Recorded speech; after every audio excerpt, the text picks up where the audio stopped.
Hi, this is John, and in this clip I'll be answering the question, which light do I buy?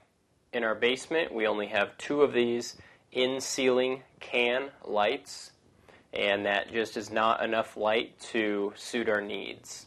Now, as we go about the process of installing new lights, we've chosen this 3-light fixture, and by having the 3 different bulbs and being able to angle them in any position that we want, it's really going to add a lot of light to our room, and it's going to allow us to highlight certain areas that we want.